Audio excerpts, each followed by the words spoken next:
महादेव के गणों में एक से बढ़कर एक वीर हैं, पर उन्हीं के बीच एक ऐसा गण भी है जो केवल हड्डियों का ढांचा है और जिसके 3 पैर हैं। आखिर कौन है यह विचित्र गण और महादेव ने उसे यह सम्मान क्यों दिया जबकि उसकी भक्ति ही अधूरी थी? ये कहानी है महर्षि भृंगी की, जिनकी शिव भक्ति की कोई सीमा नहीं थी, पर जिनका अहंकार भी असीम था। वे महादेव को ही परम सत्य मानते थे और उनके लिए शक्ति यानी माता पार्वती का कोई अस्तित्व ही नहीं था। जब भी वे कैलाश जाते तो वे केवल महादेव की परिक्रमा करते। वे जानबूझकर माता पार्वती को लांघ जाते, जो महादेव के ठीक बगल में बैठी होती थीं। उनका यह अहंकार, यह द्वैत भाव केवल माता पार्वती का नहीं बल्कि सृष्टि के उस आधे सत्य का अपमान था जिसके बिना स्वयं शिव भी अधूरे हैं। माता पार्वती ने उन्हें कई बार समझाने का प्रयास किया, पर भृंगी का हठ नहीं टूटा। तब उन्हें परम सत्य का पाठ पढ़ाने के लिए महादेव और माता पार्वती ने एक लीला रची। वे दोनों एक दूसरे में विलीन हो गए और अर्धनारीश्वर का दिव्य रूप धारण कर लिया, आधा शरीर शिव का, आधा शक्ति का।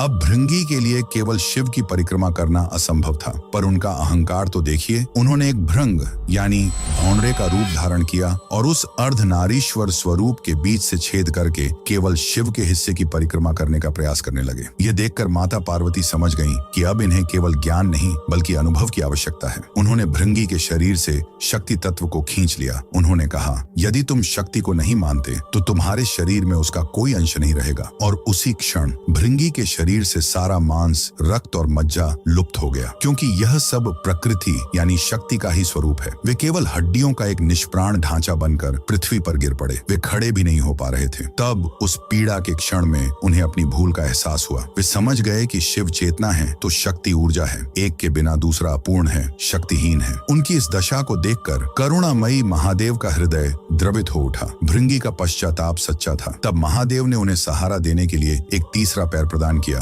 ताकि वे खड़े हो सकें, और उन्हें केवल क्षमा ही नहीं किया बल्कि उन्हें अपने प्रमुख गणों में स्थान दिया, क्योंकि महादेव चाहते थे कि भृंगी का यह 3 पैरों वाला अस्थि पंजर स्वरूप पूरे ब्रह्मांड के लिए एक जीवंत पाठ बन जाए। यह हर क्षण यह याद दिलाए कि शिव और शक्ति अलग नहीं है। जो केवल एक की पूजा करता है उसकी भक्ति भृंगी की तरह ही अधूरी और लंगड़ी है। उस अर्धनारीश्वर के सम्मान में जो आधे होकर भी एक हैं, कमेंट्स में हर हर महादेव अवश्य लिखें।